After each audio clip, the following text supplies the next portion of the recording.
I don't remember the exact date, pero pictorial namin to for Shiny Happiness.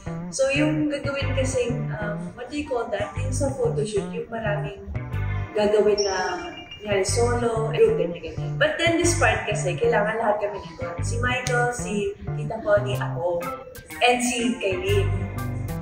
Tapos, nauna sa set si Tita Connie kasi siya yung pinupunan at the moment. And then si Kaylin as maglola. But then tinawag ako. And then we're waiting for Michael talaga. So nagtataka kami, bakit wala pa si Michael?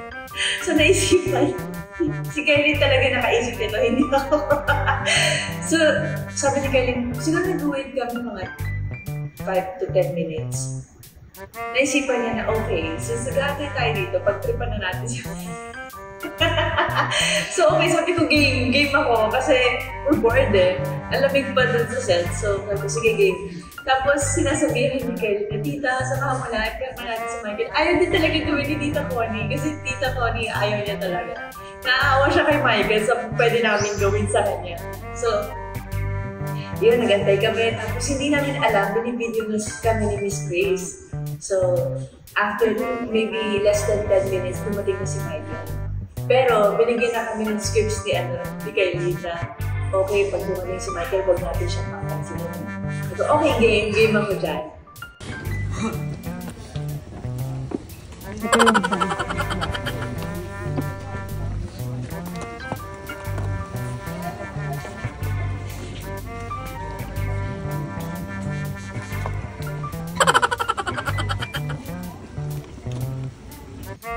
Si Tita Connie natataranta.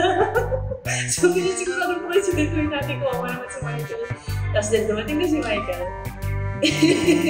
Tapos, si Tita Connie bigla siya yung salita, hindi namin na-expect. Sabi ni Tita Connie, Michael, kanina pa kami nag-aantay dito. Please naman, be professional. Tapos, nakita namin si Michael, pinipigilan ko tumawa. Kasi kailangan kong mag-stick sa character ko. Tapos nakita ko yung reaction talaga ni Michael. Parang siyang popping pinagalitan.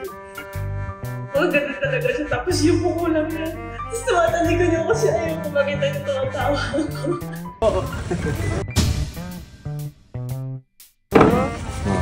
Lugar namin nag-stay sa'yo. Sabi na po. Tapos ganyan talagang dedicated sa ginagawa niyang prank. Kasi siya naman nakaisip. So, tapos unti-unti kasi lumalapit si Miss Grace, so kaya para mamuna yung reaction ni Michael. Kasi napansin na pala ni Michael na parang, bakit ako binibideo? Tapos parang may pumasok ko sa kanya, hindi kaya prank lang to. So doon na kami nabisto. Tapos bilang tumawa na si Tita Connie, hindi niya na kaya talaga.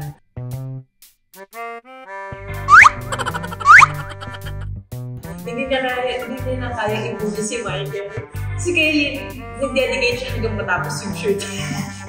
Ako nakasabay na lang ako sa kanya. I mean, kay Kaylin. Tumatawa ako, may time sinasungita pa siya. Pero alam na niyang prank, so... Ang funny lang ako yung itsura niya. Ay, hindi ako masyadong bully, nakikiray lang ako. Michael, sorry! It's a prank!